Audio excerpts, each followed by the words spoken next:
প্রচার সুফল, presented by কঙ্কা। Happy থাকুন। আসসালামু আলাইকুম ওয়া রাহমাতুল্লাহি ওয়া বারাকাতুহু। ইন্নাল হামদালিল্লাহ ওয়াসসালাতু ওয়াসসালামু আলা রাসূলিল্লাহ। প্রিয় দর্শক শ্রোতা, আজ আমরা মাহে রমাদানের 17তম দিন অতিবাহিত করছি। আজকে এমন একটি দিন, যে দিনটি ইসলামে অত্যন্ত গুরুত্বপূর্ণ এবং ঐতিহাসিক একটি দিন। কারণ আজকের এই দিনে 1400 বছর আগে মুসলমানদের সাথে কাফের বাহিনীর একটি যুদ্ধ হয়েছিল, যে যুদ্ধের নাম বদর যুদ্ধ।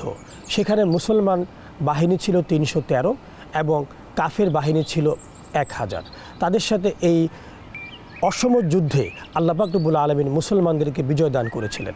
এবং এই সম্পর্কে আল্লাহ পাক সূরা আলে ইমরানে বলেন, ওয়ালাকাদ নাসারাকুমুল্লাহু বিবাদরিন ওয়া আনতুম আজিল্লা।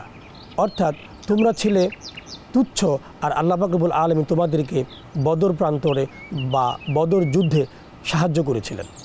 প্রিয় দর্শক শ্রোতা, মুসলমানরা ছিল দুর্বল এবং তারা রোজা রেখে ক্ষুধার্ত অবস্থায় যুদ্ধ করেছিল, কিন্তু তারা ঈমানের শক্তিতে বলিয়ান ছিল, যার কারণে আল্লাহ পাক রব্বুল আলামিন তাদেরকে 1000, 3000 এবং পরবর্তীতে 5000 ফেরেশতা দিয়ে তাদেরকে সাহায্য করেছিলেন।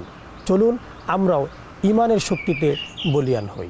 এআই টেকনোলজির কঙ্কা হ্যাপি ওয়াশিং মেশিন কাপড় বুঝে কাপড় ধোয়।